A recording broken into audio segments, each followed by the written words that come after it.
ഈ മഹത്തായ ജനസഞ്ചയത്തെ കാണുമ്പോൾ 2007 ഫെബ്രുവരി 17 ഡൽഹിയിൽ ബാംഗ്ലൂരിൽ നടന്ന എംപവർ ഇന്ത്യ കോൺഫറൻസാണ് എൻ്റെ മനസ്സിലേക്ക് കടന്നു വരുന്നത്. അസാധാരണമായ ഒരു പേര് സ്വീകരിച്ചുകൊണ്ട്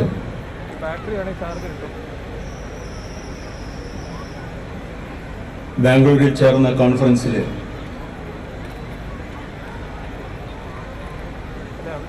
രണ്ട് പ്രമുഖരായ വിദേശ പ്രതിനിധികൾ പങ്കെടുത്തിരുന്നു. രണ്ടുപേരും ഈ കഴിഞ്ഞ വർഷങ്ങളിൽ നമ്മോട് വിട പറഞ്ഞു. ഫലസ്തീൻ പ്രശ്നത്തിൻ്റെ രാഷ്ട്രീയ സാമൂഹ്യ വശങ്ങളെക്കുറിച്ച് വളരെ വിശദമായി എഴുതിയിട്ടുള്ള ഫലസ്തീൻ വിമോചനത്തിന് നേതൃത്വം കൊടുത്തിരുന്ന യാസിർ അറഫാത്തുമായും യാസിർ അറഫാത്ത് ഒരു ഭീകരനാണ് എന്ന് വിശേഷിപ്പിച്ചിരുന്ന ഇസ്രായേലിലെ പ്രധാനമന്ത്രി ഗോൾഡ മേയറുമായും ഒരേ സമയം സൗഹൃദം പുലർത്തുകയും എന്നാൽ അപ്പോഴൊക്കെ യഹൂദർ നേരിടുന്ന ഏറ്റവും വലിയ ഭീഷണി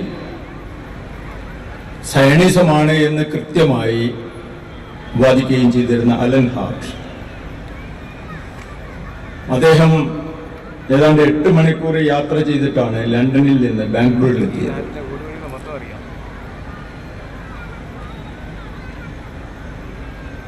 അതോടൊപ്പം അമേരിക്കയിൽ നിന്ന് 14 മണിക്കൂർ യാത്ര ചെയ്തിട്ട് അലി ഹുദാരി എന്ന് പറയുന്ന കറുത്ത മുസ്ലിങ്ങളുടെ ഒരു നേതാവുണ്ടായിരുന്നു. രണ്ടുപേരെയും ഞങ്ങൾ ടെലിഫോണിലാണ് വിളിക്കുന്നത്. ഇമെയിലൂടെ വിശദമായ വിവരങ്ങൾ അവർക്ക് കൊടുക്കുകയും ചെയ്തു. അന്ന് ഇന്ത്യയുടെ ചില സംസ്ഥാനങ്ങളിൽ മാത്രം പ്രവർത്തിച്ചിരുന്ന സാമൂഹ്യ രാഷ്ട്രീയ മേഖലയിലെ ഒരു പുതിയ പാത തെളിയിച്ചുകൊണ്ട് മുസ്ലിം സമൂഹത്തില് വലിയ തോതിൽ സ്വാധീനം ചെലുത്തിക്കൊണ്ടിരിക്കുന്ന സംഘടനകളെ ഒന്നിച്ചു ചേർത്തിയിട്ട് ഞാൻ പറഞ്ഞല്ലോ, വിചിത്രമായ അത്ഭുതകരമായ ഒരു പേര് സ്വീകരിച്ചുകൊണ്ടുള്ള ഒരു കോൺഫറൻസ്, എംപവർ ഇന്ത്യ കോൺഫറൻസ്. ആ പേരില് വളരെ പ്രതീകാത്മകമായ അർത്ഥമുള്ള ഒരു പേരാണ് എംപവർ ഇന്ത്യ കോൺഫറൻസ്. കാരണം 1930-കളില് പിന്നീട് RSSന്റെ രണ്ടാമത്തെ സർസംഘ ചാലകനായിരുന്ന മാധവ സദാശിവ ഗോൾവാൾക്കർ എഴുതിയ ഒരു പുസ്തകത്തില് ഇന്ത്യ എന്ന് പറയുന്ന ഈ മഹാരാജ്യത്തിൽ, ആ രാജ്യത്തിന് പുറത്താണ് 3 പേരുണ്ടായിരുന്നത്, 3 ജനവിഭാഗങ്ങളുണ്ടായിരുന്നു. അത് ഞാൻ ആവർത്തിക്കുന്നില്ല. എംപവർ ഇന്ത്യ കോൺഫറൻസ് എന്ന് പേരിടാനുള്ള കാരണമാണ് ഞാൻ പറയുന്നത്. പുറത്താക്കപ്പെട്ട 3 പേരിൽ ഒന്ന് മുസ്ലിം, രണ്ടാമത്തേത് ഇന്ത്യയിലെ മൊത്തം ജനസംഖ്യയിൽ 1% താഴെ പോലും ഉണ്ടോ എന്ന് സംശയിക്കാവുന്ന ക്രിസ്ത്യാനികൾ, മൂന്നാമത്തേത് കമ്മ്യൂണിസ്റ്റുകൾ. ഈ പറയുന്ന 3 വിഭാഗങ്ങളും ഇല്ലാത്ത ഒരു രാജ്യത്തെ സ്വപ്നം കാണുകയും അതിനുവേണ്ടി 1942 മഹാത്മാഗാന്ധിയുടെ നേതൃത്വത്തിൽ ക്വിറ്റ് ഇന്ത്യ പ്രഖ്യാപിച്ചപ്പോൾ രാഷ്ട്രീയ സ്വയംസേവക സംഘത്തിന്റെ സ്വയംസേവകന്മാർ ആ സമരത്തിൽ പങ്കെടുക്കരുതെന്നും അവര് കൂടുതൽ നിർണായകമായ ഒരു പോരാട്ടത്തിന് തയ്യാറായിരിക്കണമെന്നും എന്ന് പറഞ്ഞുകൊണ്ട് കുറ്റിത്യ സമരത്തെ ഒറ്റിക്കൊടുത്ത അതേ RSSന്റെ നേതാക്കന്മാര് ഈ മൂന്ന് പേരുമില്ലാത്ത ഒരു രാജ്യം ഉണ്ടാക്കുന്നതിന് വേണ്ടിയാണ് 1925 തൊട്ട് പ്രവർത്തിച്ചിരുന്നത്. എന്നാൽ ഈ മൂന്ന് പേരും അതിനപ്പുറമുള്ള ജനവിഭാഗങ്ങളും ചേർന്നതാണ് ഇന്ത്യ എന്ന് പറയുന്നത്. 1950 നമ്മൾ ഭരണഘടന കോൺസ്റ്റിറ്റ്യൂന്റ് അസംബ്ലി ഭരണഘടനാ നിർമ്മാണ സഭ പാസാക്കിയപ്പോ പോപ്പുലർ ഫ്രണ്ടുകാർക്ക് കാണാപ്പാടമുള്ള ഒരു ഭാഗമാണ് ഞാൻ പറയുന്നത്. മറ്റു പല ആളുകളും ആ ആമുഖത്തെ പറ്റി ചിന്തിച്ചു പോലും ഉണ്ടാകില്ല. We the people of India, ഞങ്ങൾ ഇന്ത്യക്കാർ ജനാധിപത്യത്തിന്റെയും പൗരാവകാശങ്ങളുടെയും അടിസ്ഥാനത്തിലുള്ള ഒരു റിപ്പബ്ലിക് പ്രഖ്യാപിക്കുന്നതായി ഇവിടെ പ്രതിജ്ഞയെടുക്കുന്നു എന്ന് പറഞ്ഞുകൊണ്ട് ആ ഭരണഘടന നിലവിൽ വന്നപ്പോൾ ആ ഭരണഘടനയ്ക്കെതിരായി എന്തൊക്കെ വിധ്വംസക പ്രവർത്തനങ്ങൾ നടത്താൻ പറ്റുമോ അത് മുഴുവൻ നടത്തിയിട്ടുള്ള വിഭാഗമാണ് ഈ മൂന്ന് പേരുമില്ലാത്ത ഇന്ത്യ സ്വപ്നം കണ്ടിരുന്ന വിഭാഗം. അതുകൊണ്ട് തന്നെ 1990കളുടെ ആദ്യത്തില് മലബാറിലെ ഒരു ചെറിയ പട്ടണത്തില് നാഷണൽ ഡെവലപ്മെന്റ് ഫ്രണ്ട് രൂപം കൊടുത്തപ്പോ അന്ന് തൊട്ട് ഞങ്ങളാണ് ഇന്ത്യ എന്ന് NDA-കാര് പറയുകയും അത് പറയുന്നതിനുള്ള ധൈര്യം മറ്റ് ജനവിഭാഗങ്ങൾക്ക് കൊടുക്കുകയും ചെയ്തതിന്റെ അടിസ്ഥാനത്തിലാണ് 2007 ബാംഗ്ലൂരിലെ കോൺഫറൻസിന്റെ പേര് തന്നെ ഇന്ത്യയെ ശക്തമാക്കുക എന്നായിരുന്നു. ഒരുപക്ഷെ ഇന്ത്യയുടെ ചരിത്രത്തിലെ ഏറ്റവും നിർണായകമായ ഒരു കാലഘട്ടമായി എനിക്ക് തോന്നുന്നത് പോപ്പുലർ ഫ്രണ്ടിന്റെ പ്രവർത്തന കാലഘട്ടം സത്യസന്ധമായി വസ്തുനിഷ്ഠമായി പക്ഷപാതിത്വമില്ലാതെ ഇന്ത്യയുടെ ശാക്തീകരണത്തെക്കുറിച്ചും ഇന്ത്യയുടെ ഉയർത്തെഴുന്നേൽപ്പിനെ കുറിച്ചും പക്ഷപാതരഹിതമായ അപഗ്രഥനം നടത്തുന്ന ഒരു ചരിത്രകാരൻ സ്വാഭാവികമായിരുന്നു. 1990കൾക്ക് ശേഷമുള്ള ഇന്ത്യയിലെ നിർണായകമായ രാഷ്ട്രീയ സാമൂഹ്യ സാംസ്കാരിക നവോത്ഥാന പ്രസ്ഥാനമായി പോപ്പുലർ ഫ്രണ്ട് ഓഫ് ഇന്ത്യയെ രേഖപ്പെടുത്തി വെക്കും എന്ന കാര്യത്തിൽ യാതൊരു സംശയവുമില്ല, ഇൻഷാ അല്ലാഹ്. കാരണം അതൊരു ഉയർത്തെഴുന്നേൽപ്പിന്റെ കഥയാണ് നമ്മൾ മനസ്സിലാക്കേണ്ടത്. ഇപ്പോൾ ഈ യോഗം ഉദ്ഘാടനം ചെയ്ത ബഹുമാന്യനായ എന്റെ സുഹൃത്ത് നാസറുദ്ദീൻ എളമരം സാഹിബ് പറഞ്ഞു, അതൊരു നവോത്ഥാനത്തിന്റെ ഏത് തരത്തിലുള്ള നവോത്ഥാനമാണ്. ഇന്ന് നിങ്ങൾ നോക്കൂ, 2019 തെരഞ്ഞെടുപ്പ് അടുത്തുകൊണ്ടിരിക്കുമ്പോ പലതരത്തിലുള്ള ചർച്ചകൾ നടക്കുന്നു. ദളിത് നേതാക്കന്മാർ ചർച്ച ചെയ്തുകൊണ്ടിരിക്കുന്നു. ദളിത് വിമോചനത്തിന്റെ വിപ്ലവകരമായ പ്രതീകമെന്ന നിലക്ക് ഉത്തർപ്രദേശില് മുഖ്യമന്ത്രിയായിരുന്ന മായാവതി ചർച്ച ചെയ്തുകൊണ്ടിരിക്കുന്നു. മുസ്ലിങ്ങള് മൊത്തമായിട്ട് വോട്ട് ചെയ്തുകൊണ്ടിരിക്കുന്ന സമാജ്വാദി പാർട്ടിയുടെ അഖിലേഷ് യാദവ് ചർച്ച ചെയ്തുകൊണ്ടിരിക്കുന്നു. മുസ്ലിങ്ങളോട് അനൽപമായ സ്നേഹമുള്ള തെലുഗുദേശം പാർട്ടിയുടെ ആന്ധ്രാപ്രദേശിലെ മുഖ്യമന്ത്രി അദ്ദേഹം ചർച്ച ചെയ്തുകൊണ്ടിരിക്കുന്നു. എല്ലാ ചർച്ചകളും നടക്കുമ്പോൾ ഇന്ത്യയിലെ വോട്ടർമാരിൽ, ഇന്ത്യയിലെ ജനസംഖ്യയിലെ ഏതാണ്ട് 15 കോടിയിലധികം വരുന്ന ഒരു ജനവിഭാഗത്തെ കുറിച്ച് ആരും സംസാരിക്കുന്നില്ല. കാരണം ആ ജനവിഭാഗം ഇപ്പോഴും ഭയത്തിന്റെ ചങ്ങലകൾ പൊട്ടിച്ചെറിയുന്നതിന് ആ ജനവിഭാഗത്തിന്റെ നേതാക്കന്മാർക്ക് ധൈര്യമില്ല. അതുകൊണ്ടാണ് 2 ദിവസം മുമ്പ് പുൽവാമയിൽ, കശ്മീരിലെ പുൽവാമയില് 47 CRPF ജവാന്മാർ 20-കാരനായ ഒരു യുവാവിന്റെ, ആദിൽ മുഹമ്മദ് ദർ എന്ന് പറയുന്ന യുവാവ്, ആ യുവാവ് നടത്തിയ ഒരാക്രമണത്തിൽ കൊല ചെയ്യപ്പെട്ടപ്പോൾ, മരണമടഞ്ഞപ്പോൾ, വല്ലാതെ രാജ്യസ്നേഹം വേണമെന്ന് ആഗ്രഹിക്കുന്നവർക്ക് വീരമൃത്യു വരിച്ചവർ എന്ന് പറയാം. മരണമടഞ്ഞപ്പോൾ അതിൽ ഏറ്റവും കൂടുതൽ സങ്കടമുണ്ടായിരുന്നത് നമ്മുടെ കേരളത്തിലെ ചില മൗലാനമാർക്കായിരുന്നു എന്നാണ് എനിക്ക് തോന്നുന്നത്. അവര് രാവിലെ മൊബൈൽ ഫോൺ ക്യാമറയ്ക്ക് മുമ്പിൽ വെച്ച് നമ്മുടെ പാഠപുസ്തകങ്ങളിലൊക്കെ കാണുന്ന ദേശഭക്തി ഗാനങ്ങൾ കഠോരമായ രീതിയിൽ ആലപിക്കുന്നതിന്റെ വിഷ്വൽസ് വാട്സപ്പിലൊക്കെ പ്രചരിക്കുന്നുണ്ട്. അപ്പൊ എനിക്ക് തോന്നി, പെട്ടെന്ന് ചില മത നേതാക്കന്മാർക്കും മതപണ്ഡിതന്മാർക്കും എന്തുകൊണ്ടാണ് രാജ്യസ്നേഹം വന്നത്? രാജ്യസ്നേഹമായിരുന്നില്ല അത് യഥാർത്ഥത്തിൽ, ഭീതി. ഒരപ്പുറത്തുകാര് രാജ്യസ്നേഹം പ്രഖ്യാപിച്ചിട്ടില്ലെങ്കിൽ തന്നെ മറ്റുള്ളവർ സംശയിക്കുമോ എന്ന ഭയത്തിൽ നിന്ന് വരുന്ന ഭീതിയാണത്. ആ ഭീതി കൊണ്ട് തന്നെയാണ് ആദിൽ അഹമ്മദ് ദർ എന്ന് പറയുന്ന 20-കാരനായ ചെറുപ്പക്കാരൻ ഒരു വലിയ അക്രമം കാണിച്ചപ്പോ അതുവരെ അവിടെ നടന്നുകൊണ്ടിരിക്കുന്ന കാര്യങ്ങൾ എന്തായിരുന്നു എന്നതിനെ കുറിച്ച് ഒരു വാക്ക് സംസാരിക്കാത്ത ആളുകള് നമ്മുടെ രാവിലെ ആകാശവാണിയിൽ കേൾക്കുന്നത് പോലെയുള്ള ദേശഭക്തി ഗാനങ്ങൾ ആലപിക്കുന്നു.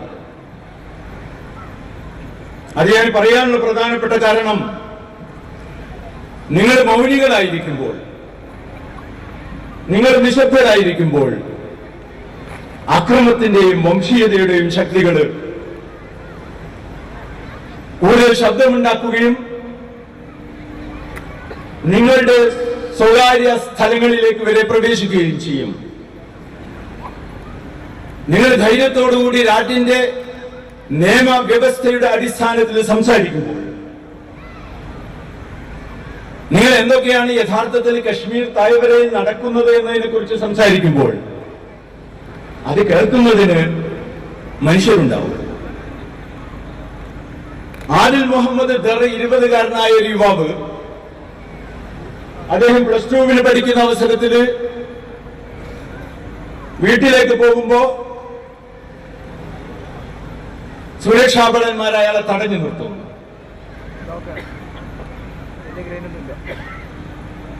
ഇത് റോയിറ്റേഴ്സ് റിപ്പോർട്ട് ചെയ്തൊരു വാർത്തയാണ് ഞാൻ നിങ്ങളുടെ മുമ്പിൽ പറയുന്നത്. ലോകത്തിലെ ഏറ്റവും വിശ്വസ്തമായ രീതിയിൽ വാർത്തകൾ പ്രസിദ്ധീകരിക്കുന്ന ഒരു ഏജൻസി തടഞ്ഞു നിർത്തിയിട്ട് അയാളോട് അയാൾ മൂക്കുകൊണ്ട് നിലത്ത് വരയ്ക്കാൻ പറയുന്നു. നിലത്ത് ക്ഷ വരയ്ക്കാൻ പറഞ്ഞിട്ടുണ്ടാവില്ല, കാരണം അവർക്ക് മലയാള ഭാഷയിൽ മാത്രമുള്ള ഒരു അക്ഷരമാണ് ക്ഷ എന്നത്. അത് കഴിഞ്ഞിട്ട് ആ പയ്യനോട് ആ ജീപ്പിന്റെ ചുറ്റും മൂക്കരച്ച് നടക്കാൻ പറയുന്നു. ആ പയ്യന്റെ പിതാവ് വളരെ സങ്കടത്തോടുകൂടി ഈ സംഭവം നടന്നതിന് ശേഷം റോയിറ്റർ ഏജൻസിക്ക് നൽകിയ അഭിമുഖത്തില് അന്ന് തൊട്ട് വളരെ അസ്വസ്ഥനായിരുന്നു എന്റെ മകൻ. കാരണം അപമാനമാണ്. നിങ്ങൾക്ക് ജീവൻ നഷ്ടപ്പെടുന്നതിനേക്കാളും ചിലപ്പോൾ നിങ്ങളെ അടിമകളാക്കി മാറ്റുന്ന അപമാനമായിരിക്കും നിങ്ങളിൽ തീച്ചാലുകൾ ഉണ്ടാക്കുക. അപമാനമാണ്. 1916 ഇന്ത്യൻ സൈന്യത്തിന്റെ വെടിയേറ്റ് മരിച്ച ബുർഹാൻ വാനി എന്ന് പറയുന്ന ചെറുപ്പക്കാരന്റെ വയസ്സ് 22. ആ ചെറുപ്പക്കാരൻ ഒരു ദിവസം രാവിലെ വീട്ടിൽ നിന്ന് അപ്രത്യക്ഷമാകുന്നു. പിന്നീട് അവിടെയുള്ള ഏതോ ഒരു സായുധ സംഘത്തിൽ അംഗമായി ചേർന്നു. എന്തായിരുന്നു കാരണം? താഴ്വരയിലെ മുസ്ലിങ്ങളോട് സുരക്ഷാ സേനകൾ എന്ന് പറഞ്ഞുകൊണ്ട് അവിടെ കീഴടക്കി വെച്ചിരിക്കുന്ന സൈനിക വിഭാഗങ്ങൾ അത്ര മോശമായിട്ടാണ് പെരുമാറിക്കൊണ്ടിരുന്നത്. ഒരു ജനതയും ദീർഘകാലത്തേക്ക് അപമാനം സഹിക്കുകയില്ല. നമുക്ക് തോന്നും ജനതകള് കുറെ കാലം അപമാനിതരായി ജീവിക്കുമ്പോൾ അവർ അടിമകളായി മാറുമെന്ന്. ഞാൻ ചരിത്രം അങ്ങനെയല്ല പറയുന്നത്. അതുകൊണ്ട് നരേന്ദ്രമോദി തന്റെ 56 ഇഞ്ച് വലുപ്പമുള്ള നെഞ്ചളവുമായി ജനങ്ങളുടെ മുമ്പിൽ പ്രത്യക്ഷപ്പെട്ടിട്ട് കാശ്മീരിൽ സൈനിക നടപടികളിലൂടെ കാശ്മീരിലെ പ്രക്ഷോഭം തകർത്തിക്കളയാമെന്ന് വിചാരിച്ച് പ്രസ്താവന ഇറക്കിക്കൊണ്ട് കശ്മീരിലേക്ക് ചെന്നപ്പോ അദ്ദേഹത്തെ കാണാൻ കശ്മീരികളായ നേതാക്കന്മാർ വരെ ഡൽഹിയിൽ നിന്ന് വല്ലതും കിട്ടുമെന്ന് കരുതുന്ന കശ്മീരി നേതാക്കന്മാരെ കാണാൻ തയ്യാറായില്ല. 2014 സൈനികമായ നടപടികളിലൂടെ മാത്രം, ആയുധം ഉപയോഗിച്ചുകൊണ്ടുള്ള നടപടികളിലൂടെ മാത്രം കശ്മീരിലും അതേപോലെയുള്ള പ്രദേശങ്ങളിലും മണിപ്പൂരിലും മിസോറാമിലുമൊക്കെയുള്ള അഫ്സ്പ എന്ന് പറയുന്ന അതിപ്രാകൃതമെന്ന് പൊതുവിൽ വിശേഷിക്കപ്പെടുന്ന നിയമത്തിന്റെ അടിസ്ഥാനത്തിൽ ആ നാട്ടിലെ ജനങ്ങളുടെ രാഷ്ട്രീയ അഭിലാഷങ്ങൾ, ആ നാട്ടിലെ ജനങ്ങളുടെ ജനാധിപത്യ അവകാശങ്ങൾ തച്ചു തകർത്തി കളയാമെന്ന പ്രതീക്ഷയുടെ എന്ന കണക്കുകൂട്ടലിന്റെ അടിസ്ഥാനത്തിൽ 2016 നരേന്ദ്രമോദി അധികാരത്തിലേറുകയും സൈന്യത്തിന് പരിപൂർണമായ സ്വാതന്ത്ര്യം കൊടുക്കുകയും ചെയ്തതിന് ശേഷമാണ് കശ്മീരിലെ ആക്രമണങ്ങൾ കൂടുന്നത്. ഒരു വ്യത്യാസവും കൂടി ഉണ്ടായിരുന്നു.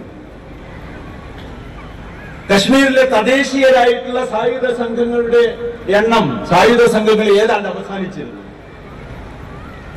നാട്ടിൽ നിന്ന് സായുധ സമരത്തിന് തയ്യാറെടുക്കുന്ന സംഘങ്ങളിൽ ചേരുന്നതിന് ചെറുപ്പക്കാർ തയ്യാറാവാത്ത ഒരു കാലമുണ്ടായിരുന്നു. എന്നാൽ നരേന്ദ്രമോദി അധികാരത്തിൽ വന്നതോടുകൂടി ചെറുപ്പക്കാര് ഇത്തരം സായുധ സംഘങ്ങളിലേക്ക് ചേരുന്നു. അവർ ആയുധമെടുക്കുന്നതിന് തയ്യാറാകുന്നു. അവർക്ക് ആയുധ പരിശീലനം കിട്ടുന്ന ഏജൻസികൾ ഏതാണോ അവിടേക്ക് ആ ഏജൻസികളിലെ സഹായം തുടങ്ങുന്നു. അതുകൊണ്ട് 2014 തൊട്ട് 2019 വരെയായുള്ള 5 വർഷങ്ങളിലായി ഇതിനു മുമ്പ് കാണാത്ത അർത്ഥത്തിലുള്ള പ്രക്ഷോഭം, ഇതിനു മുമ്പ് കാണാത്ത അർത്ഥത്തിലുള്ള ആക്രമണങ്ങളും കശ്മീരിലുണ്ടാവുന്നു. അത് മാത്രമല്ല, കശ്മീരിൽ ആരാണ് ഈ കാര്യങ്ങളൊക്കെ ചെയ്യുന്നത് എന്ന് ചോദിച്ചാൽ അതിന് ഉത്തരം നമ്മുടെ സാധാരണ മുഖ്യധാരാ മാധ്യമങ്ങൾ പറയാറില്ല. ഇസ്രായേലിന്റെ മൊസാദ് ഫലസ്തീൻകാരെ കൈകാര്യം ചെയ്യുന്നതിന് പലതരത്തിലുള്ള തന്ത്രങ്ങളും ആവിഷ്കരിച്ച് അവസാനം മുന്നോട്ട് പോകുന്നതിന് യാതൊരു സാധ്യതയുമില്ലാത്ത അർത്ഥത്തില് ഫലസ്തീൻകാരുമായി രാജിയാകുന്നതിനെ കുറിച്ച് സംസാരിച്ചുകൊണ്ടിരിക്കുന്ന നെതന്യാഹുവിനെ പോലെയുള്ള ഒരു ഭീകര പ്രധാനമന്ത്രി. ഭീകരൻ എന്ന പ്രയോഗം എവിടെയെങ്കിലും യോജിക്കുന്നുണ്ടെങ്കിൽ ഇസ്രായേലി പ്രധാനമന്ത്രി നെതന്യാഹുവാണ്. നെതന്യാഹുവിന്റെ നിർദ്ദേശപ്രകാരമുള്ള ഇസ്രായേലി ഏജന്റുമാര് കശ്മീരിൽ സൈനികമായി ഉപദേശം കൊടുക്കുകയും മുമ്പ് കാണാത്ത വിധത്തിലുള്ള പെല്ലറ്റ് ബോംബുകൾ ഉപയോഗിച്ച്, നിങ്ങൾ കേട്ടിട്ടുണ്ടാവും, പെല്ലറ്റ് ബോംബുകൾ ഉപയോഗിച്ചുകൊണ്ട് 10-15 വയസ്സായ സ്കൂൾ വിദ്യാർത്ഥികളുടെ വരെ കണ്ണ് നഷ്ടപ്പെടുന്ന അർത്ഥത്തിലുള്ള ആക്രമണങ്ങൾ, അത്തരത്തിലുള്ള ആക്രമണങ്ങൾ നടത്തിയിട്ട് അവിടെ കൂടുതൽ സങ്കീർണമായ സംഘർഷഭരിതമായ ഒരു പുതിയ അന്തരീക്ഷം സൃഷ്ടിക്കുന്നതിന്റെ ഒരു ഉപോൽപ്പന്നമാണ് ഇത്തരത്തിലുള്ള ആക്രമണങ്ങളിൽ നിന്ന് നമ്മൾ മനസ്സിലാക്കേണ്ടതുണ്ട്. ഈ കഴിഞ്ഞ വർഷങ്ങളിൽ മുഴുവൻ ഓരോ വർഷവും ജനങ്ങൾ ഈ സായുധ പരിശീലനം നേടിയിട്ടുള്ള യുവാക്കൾക്ക് സഹായം നൽകുന്നു. ജനങ്ങൾ തന്നെ സഹായം നൽകുന്നു. ജനങ്ങൾ അവർക്ക് അഭയം നൽകുന്നു, രക്ഷ നൽകുന്നു. അതിന്റെ ഭാഗമായി മൊത്തം കശ്മീരിൽ കൊല്ലപ്പെട്ട ജനങ്ങളിൽ പകുതിയും സിവിലിയന്മാരാണ്. പക്ഷേ നമ്മുടെ ജനറൽ ബിപിൻ റാവത്ത് പറയുന്നത് അവർ സിവിലിയന്മാരല്ല. സാധാരണ മനുഷ്യർക്കാണ് നമ്മൾ ഇംഗ്ലീഷിൽ സിവിലിയന്മാർ എന്ന് പറയാം. ഈ വക കാര്യങ്ങളിലൊന്നും താല്പര്യമില്ലാതെ വൈകുന്നേരം ഭക്ഷണത്തിലുള്ള വകയുമായി വീട്ടിലേക്ക് പോകുന്ന, സായാഹ്നങ്ങളിൽ പാകിസ്ഥാൻ ടിവിയോ ഇന്ത്യൻ ടിവിയോ കണ്ടിട്ട് ആഹ്ലാദിക്കുന്ന, ഈ അർത്ഥത്തിലുള്ള രാഷ്ട്രീയ ബോധം വേണ്ടത്തെ ഇല്ലെന്ന് കരുതുന്ന ആ സാധാരണ മനുഷ്യര്, ഈ പറയുന്ന യുവാക്കൾക്ക്, ബുർഹാൻ വാനി ആയിരുന്നാലും ആദിൽ മുഹമ്മദ് ദർ ആയിരുന്നാലും ശ്രീനഗർ യൂണിവേഴ്സിറ്റിയിൽ നിന്ന് ഒരു ദിവസം അപ്രത്യക്ഷമായ ആ പ്രൊഫസറായിരുന്നാലും അവർക്ക് അഭയം കൊടുക്കുകയും അവരെ സംരക്ഷിക്കുകയും അവരെ സംരക്ഷിക്കുന്നതിന് തെരുവിലിറങ്ങുകയും അതിനിടയിൽ വെടിയേറ്റ് മരിക്കുകയും ചെയ്യുന്നു.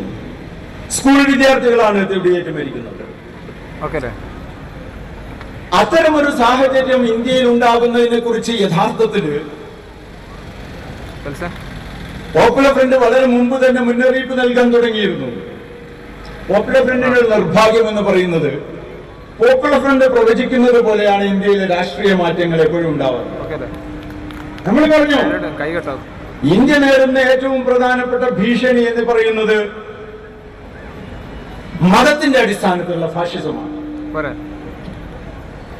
മറ്റ് ഫാഷിസ്റ്റ് പ്രസ്ഥാനങ്ങളിൽ നിന്ന് വ്യത്യസ്തമായ ഒരു ഫാഷിസമാണത്. മതത്തിന്റെ അടിസ്ഥാനത്തിലുള്ള ഫാഷിസം അതാണ് ഈ രാജ്യത്തെ കുഴപ്പത്തിലാക്കാൻ പോകുന്നത്. ആ ഫാഷിസവും ഇന്ത്യയിലെ നവലിബറൽ മുതലാളിമാരും കൂടി ചേർന്നിട്ടുള്ള ഒരു അവിശുദ്ധ സഖ്യം ഇന്ത്യയിൽ രൂപപ്പെട്ട് കഴിഞ്ഞിട്ടുണ്ട്.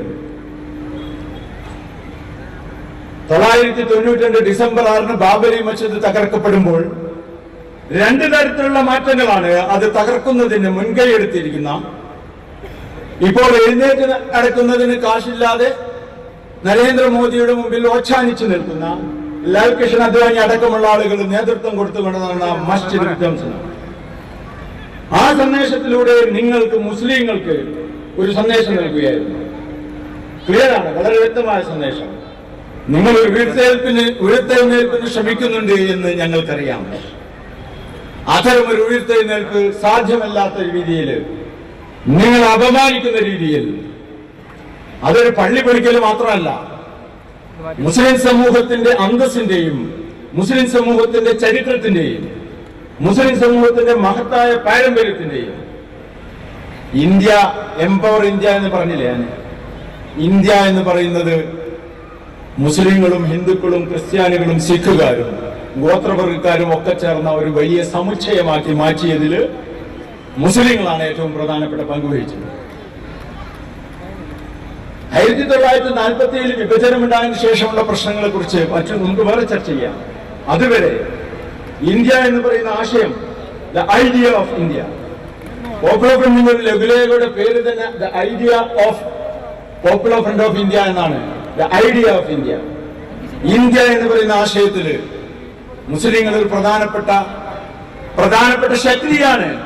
ആ ശക്തിയെ നശിപ്പിക്കുന്നതിന് ഏതെങ്കിലും അർത്ഥത്തിലുള്ള ഉയർത്തെഴുന്നേൽപ്പിന്റെ ഒരു ചെറിയ ലാഞ്ചന പോലും നിങ്ങളിൽ വളർന്നു വരികയാണെങ്കിൽ നിങ്ങൾക്ക് എക്കാലത്തും അപമാനമുണ്ടാക്കുന്ന തരത്തിൽ ഇതാ ഞങ്ങള് വെല്ലുവിളിച്ചുകൊണ്ട്, ഭരണഘടനയെ വെല്ലുവിളിച്ചുകൊണ്ട്, പട്ടാളത്തെ വെല്ലുവിളിച്ചുകൊണ്ട്, പോലീസിനെ വെല്ലുവിളിച്ചുകൊണ്ട്, TV ക്യാമറകളുടെ മുമ്പിൽ വെച്ചുകൊണ്ട് ഞങ്ങളിതാ 3 കുബ്ബകൾ പൊളിച്ചു മാറ്റുന്നു എന്ന് പറഞ്ഞു. അതോടൊപ്പം തന്നെ ഇന്ത്യയിലെ ദരിദ്രരായ മനുഷ്യരെ രാജ്യത്തിന്റെ വികസനത്തിൽ നിന്നും വളർച്ചയിൽ നിന്നും അതുവഴി ഉണ്ടാവുന്ന പട്ടിണിയിൽ നിന്നും മോചനത്തിൽ നിന്നും ബഹുഭൂരിപക്ഷം വരുന്ന മനുഷ്യരെ മാറ്റി നിർത്തുക എന്നതും കൂടി അതിന്റെ ഭാഗമായിരുന്നു. അതുകൊണ്ടാണ് 92 ഡിസംബർ 6 ശേഷം ഇന്ത്യയിൽ നടപ്പിലായ നവമുതലാളിത്ത നടപടികൾ മൂലം അതുവരെ ഈ ശതകോടീശ്വരന്മാർ എന്ന് പറയുന്ന ഒരു വിഭാഗം തന്നെ ഇന്ത്യയിൽ ഉണ്ടായിരുന്നില്ല. ഡോളർ ബില്യനേഴ്സ് എന്ന് പറയും. $100 കോടി ഉള്ള $100 കോടി കൈവശമുള്ള ആള്, ഏതാണ്ട് $6500 കോടി കൈവശമുള്ളവരാണ്.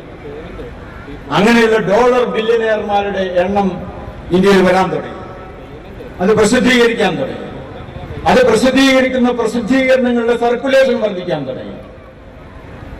അതിനനുസരിച്ച് അതിന് സമാന്തരമായി ദളിതുകള്, മുസ്ലിങ്ങള്, ഗോത്രനിവാസികള്, പിന്നോക്ക ജാതിയിൽപ്പെട്ട പരമദരിദ്രരായ മനുഷ്യര് കൂടുതൽ പാർശ്വവൽക്കരിക്കപ്പെട്ടു. 2 കണക്കുകൾ നമ്മുടെ മുമ്പിലുണ്ട്. ഒന്ന്, ഈ അസമത്വത്തെ കുറിച്ച് സർവേ നടത്തിയിട്ടുള്ള ഏറ്റവും പുതിയൊരു കണക്ക്, അഖില ലോക തലത്തിൽ നടന്ന കണക്ക്. ആ കണക്കിൽ പറയുന്നു ഇന്ത്യയിലെ മൊത്തം വിഭവത്തിന്റെ 60% കൈവശം വെച്ചിരിക്കുന്നത്. നിങ്ങൾ ശ്രദ്ധിക്കണം, ഇന്ത്യയിലെ മൊത്തം വിഭവത്തിന്റെ 60% കൈവശം വെച്ചിരിക്കുന്നത് ഏതാണ്ട് നൂറിലധികം വരുന്ന കുടുംബങ്ങളാണ്.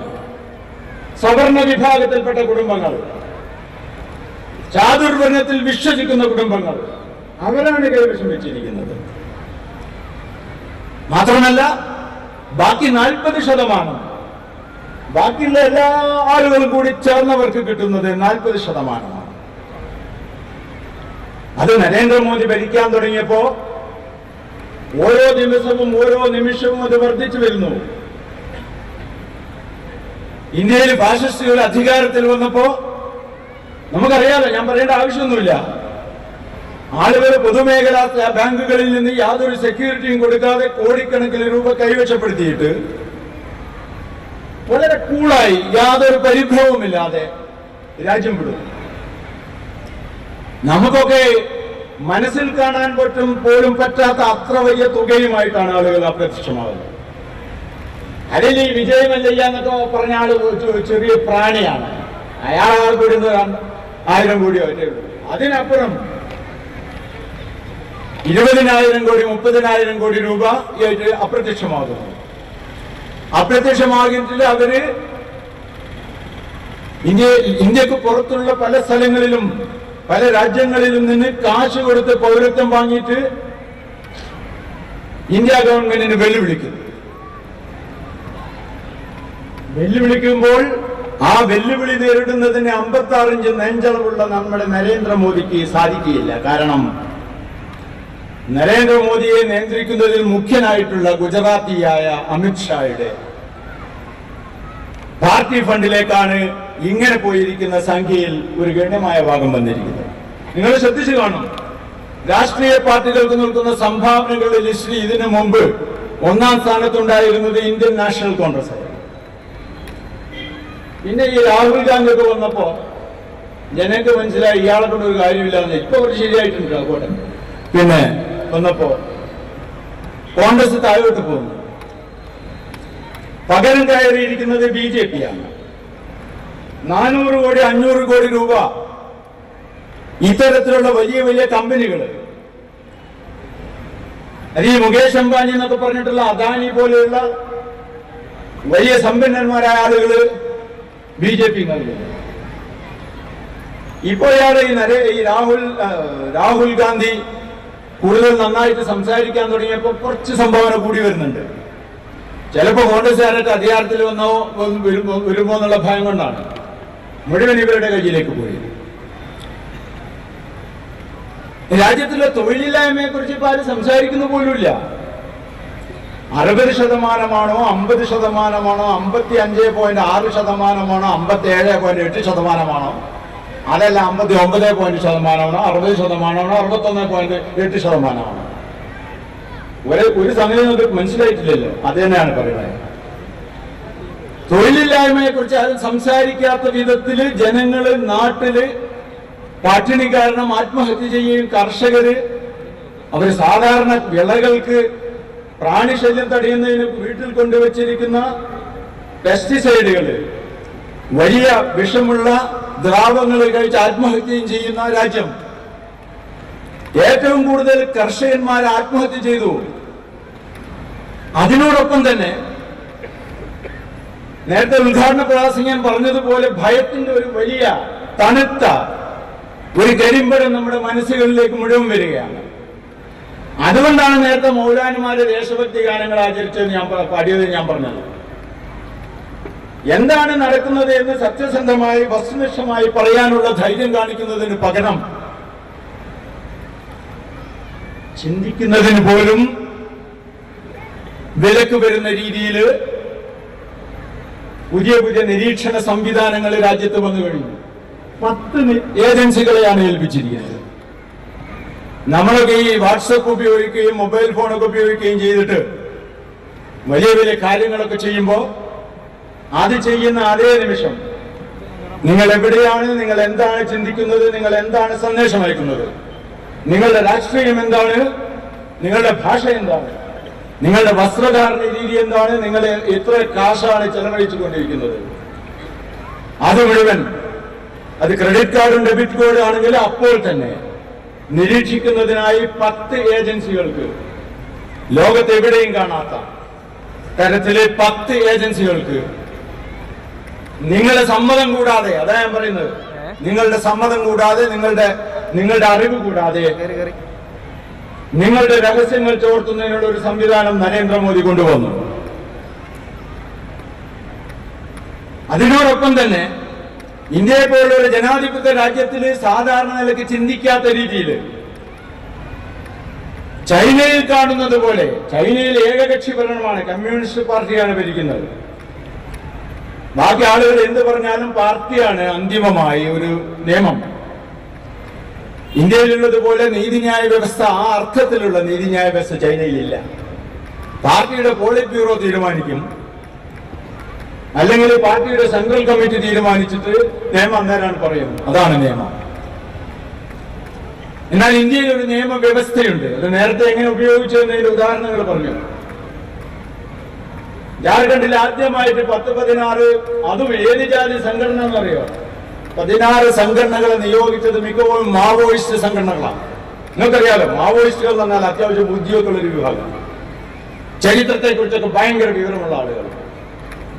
അവരോട് സംസാരിച്ചാൽ 2200 എന്താണ് സംഭവിക്കുന്നത് എന്ന് അവർ കൃത്യമായിട്ട് പറഞ്ഞു തരും. അങ്ങനെ നടന്നോളൊന്നുമില്ല, പറഞ്ഞു തരും. അങ്ങനെയുള്ള ബുദ്ധിശാലികളായ വിഭാഗങ്ങൾ. അങ്ങനെ 16 സംഘടനകൾ നിരോധിച്ചപ്പോ അത്തരം സംഘടനകളുമായിട്ട് ബന്ധമുണ്ട് എന്ന് പറഞ്ഞിട്ട് സ്റ്റാൻ സ്വാമി എന്ന് പറഞ്ഞ 90-കാരനായ ഒരു മനുഷ്യാവകാശ പ്രവർത്തകനെ ഇപ്പോൾ ജയിലിലിട്ടുണ്ട്.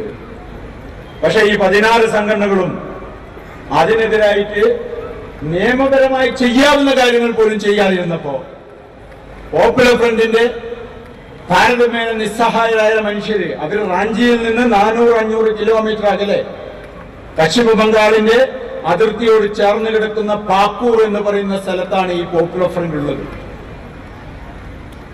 റാഞ്ചിയിൽ നിന്ന് 400 കിലോമീറ്റർ അകലെ ഉള്ള ഒരു സ്ഥലത്തുള്ള ആ കുട്ടികള് 2 കാര്യങ്ങൾ തീരുമാനിച്ചു. ഒന്ന്, നിയമപരമായിട്ട് നേരിടുന്നതിന് പോപ്പുലർ ഫ്രണ്ട് ഓഫ് ഇന്ത്യയുടെ ദേശീയ നേതൃത്വത്തിന്റെ നിയമ സമര വിഭാഗത്തിന്റെ സഹായത്തോടു കൂടി അവർ നേരിടാൻ തീരുമാനിച്ചു. രണ്ടാമത്തെ തീരുമാനവും വളരെ ശ്രദ്ധേയമായിരുന്നു.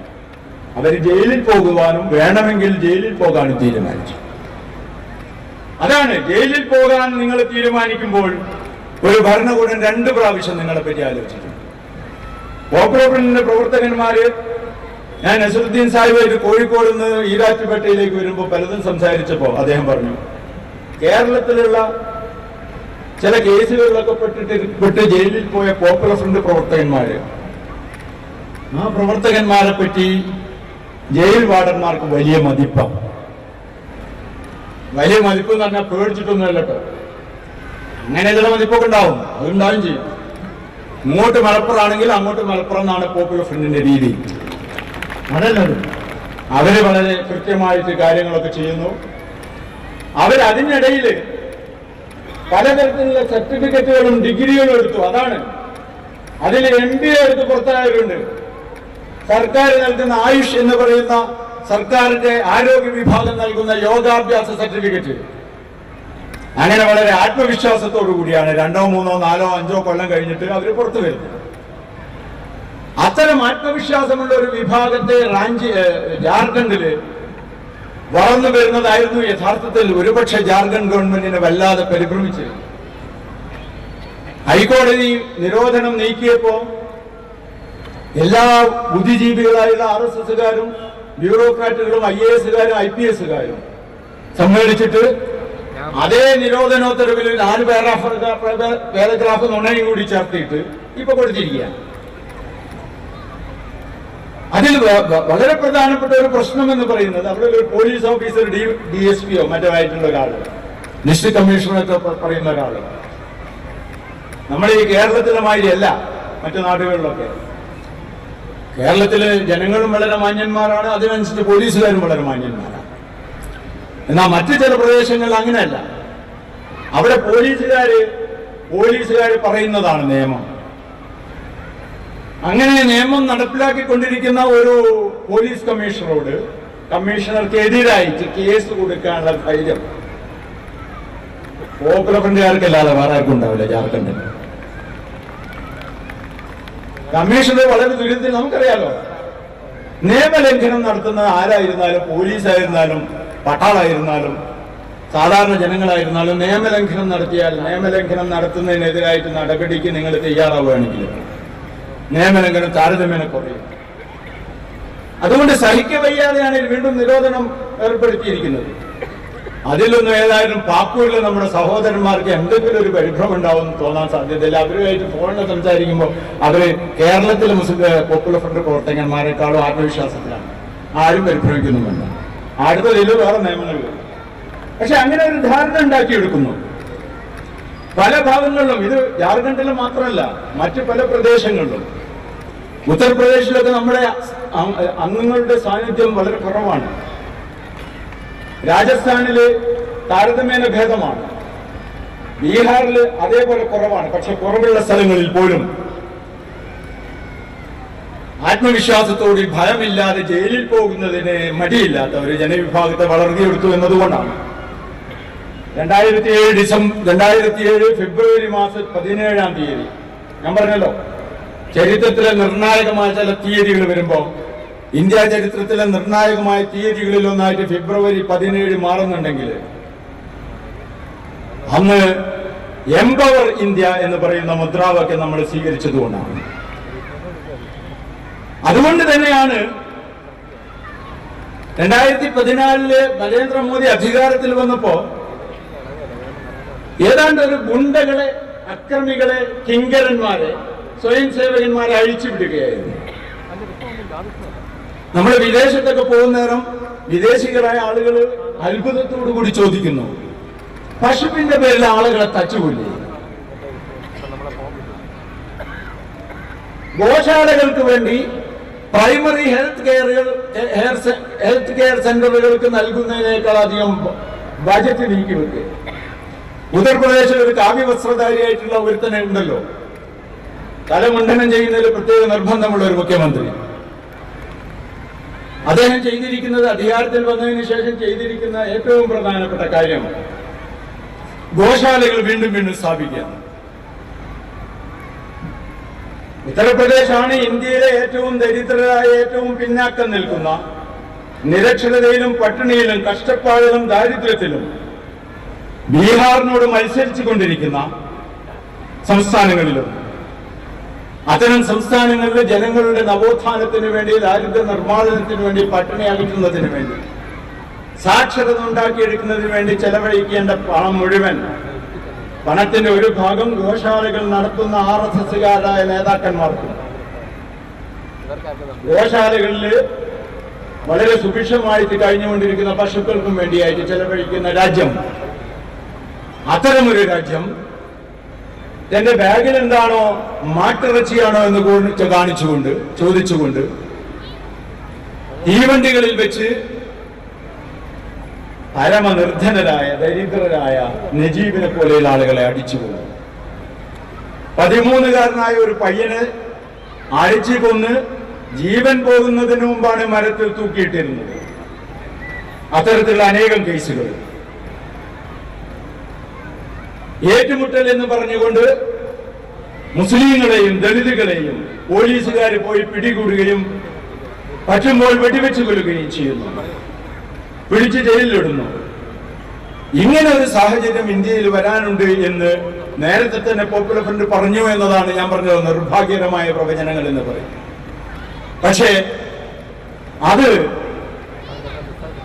എനിക്ക് ഉറപ്പിച്ചു പറയാൻ പറ്റും, അള്ളാഹുവിന്റെ അനുഗ്രഹമുണ്ടെങ്കിൽ ഈ ഉത്തർപ്രദേശിലും ബീഹാറിലും ജാർഖണ്ഡിലുമൊക്കെ മുസ്ലിം സമൂഹത്തിന് ആത്മവിശ്വാസം പകരുന്ന ഒരു വലിയ പ്രസ്ഥാനമായി പോപ്പുലർ ഫ്രണ്ട് മാറുകയും അതിനനുസരിച്ച് ഹിന്ദുത്വ ഫാഷിസ്റ്റ് വിഭാഗങ്ങളെ പിൻവലിഞ്ഞ് അവരുടെ മാളങ്ങളിലേക്ക് തിരിച്ചു പോവുകയും ചെയ്യുമെന്ന കാര്യത്തിൽ യാതൊരു സംശയവും എന്റെ മുമ്പിലിരിക്കുന്ന സഹോദരന്മാർക്ക് വേണ്ടതില്ല. കാരണം നിങ്ങളാണ് ഇന്ത്യ. എന്റെ മുമ്പിൽ ഈ യൂണിഫോം ഇട്ടിരിക്കുന്ന കാഡറ്റുകളും അതിനപ്പുറം സാധാരണ വസ്ത്രം ധരിച്ചിരിക്കുന്ന സഹോദരന്മാരും ഈ പരിപാടി കാണാൻ വന്നിരുന്ന, നിരീക്ഷിക്കുന്ന, കേൾക്കാൻ വന്നിരിക്കുന്ന സഹോദരി സഹോദരന്മാരും അവരൊക്കെ ചേർന്നിട്ടുള്ള ബഹുമുഖമായ ബഹുസ്വരമായ ഒരു ഇന്ത്യയുടെ നിർമ്മാണത്തിന് വേണ്ടിയാണ് പോപ്പുലർ ഫ്രണ്ട് പ്രവർത്തിക്കുന്നത്. അതിന്റെ ചിറകുകൾ മറ്റു പ്രദേശങ്ങളിലേക്ക് എത്തിക്കുകയും മനുഷ്യർക്ക് ആത്മവിശ്വാസം പകരുകയും അവരെ ധൈര്യമുള്ള, ആത്മവിശ്വാസമുള്ള, നല്ല വിദ്യാഭ്യാസമുള്ള, നിരക്ഷരരല്ലാത്ത, ദാരിദ്ര്യം അകറ്റിയിട്ടില്ലാത്ത ഒരു പുതിയ വിപ്ലവ പ്രസ്ഥാനമായി ഈ സമൂഹത്തെ മാറ്റിയെടുക്കുകയും ചെയ്യും ഇൻഷാ അല്ലാഹ് എന്ന് പ്രാർത്ഥിച്ചുകൊണ്ട് ഞാൻ അവസാനിപ്പിക്കുന്നു. അസ്സലാമു അലൈക്കും.